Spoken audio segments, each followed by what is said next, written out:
परिभाषा तो लोग कई प्रकार से दे देते हैं, परंतु दुख की बात यह है कि लोग आज भी प्रेम जैसे पवित्र शब्द का संबंध वासना, सेक्स के साथ जोड़ते हैं। यहां मैं एक छोटी सी महात्मा बुद्ध की कहानी आपसे साझा करना चाहूंगी। शायद आपने यह कहानी सुनी भी होगी, पर फिर भी आज मेरे अंदाज से सुने। एक बार भगवान बुद्ध एक गरीब लोहार के घर भोजन करने गए। वह बहुत गरीब था, बस उसके पास था तो केवल प्रेम था। वह प्रेम से ओत-प्रोत था। उसके पास खाने खिलाने के लिए कुछ भी नहीं था। उसने भगवान बुद्ध को खाने पर तो बुला लिया, पर खिलाता क्या? उसने यहां वहां देखा कि बरसात की लकड़ियों में कुछ कुकुरमुत्ते लगे हुए हैं। बस वह उन्हें ही निकाला और सब्जी बनाया, भगवान बुद्ध के सामने खाने के लिए परोस दिया। महात्मा बुद्ध ने उसे प्रेम से स्वीकार किया और खा लिया। सड़े कुकुरमुत्ते के कारण उनकी तबीयत खराब हो गई, पूरे शरीर में जहर फैल गया। अन्य भक्त जो थे वे रोने लग गए। उन्होंने कहा, महात्मन, जब आपको मालूम था कि यह भोजन विषाक्त है, फिर आपने ग्रहण किया ही क्यों? देखिए, आज आप मृत्यु शैया पर पड़े हैं। इस पर बुद्ध ने कहा कि जीवन और मृत्यु तो निश्चित है, फिर मृत्यु का भय कैसा?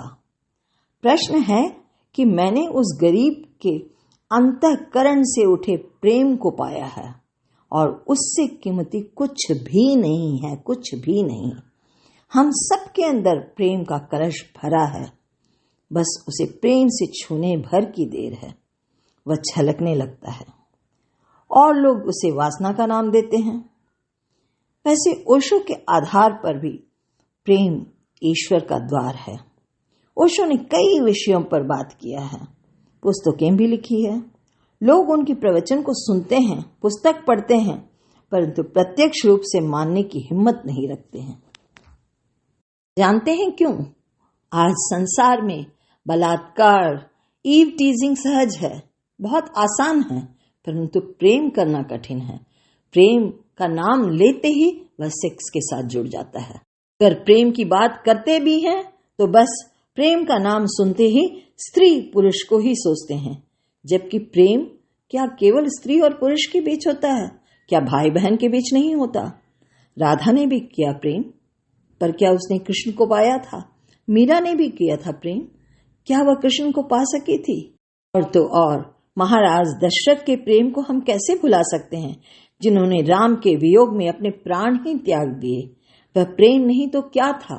कहा जाता है कि श्री राम भक्त रामदास रोज संध्या के समय राम से जुड़ी कहानियां लोगों को सुनाते थे। प्रतिदिन हनुमान भी वहां पहुंचते और कहानी सुनते। एक दिन रामदास ने कहा कि अशोक वाटिका में जहां माता सीता को दुष्ट रावण ने कैद कर रखा था, वाटिका फूलों से लदी हुई थी और फूलों के रंग सफेद थे, यानी कि सफेद फूलों से लदी हुई थी। बस फिर क्या था? हनुमान को तुरंत बोलने का मौका मिला। उन्होंने झट से कहा, मैं हनुमान हूं, मैं ही अशोक वाटिका गया था और फूलों के रंग लाल थे, सफेद नहीं। इस पर रामदास ने कहा, हो सकता है आप हनुमान हैं, पर यह भी सत्य है कि फूलों के रंग सफेद थे। अब दोनों के बीच वाद विवाद प्रारंभ हो गया।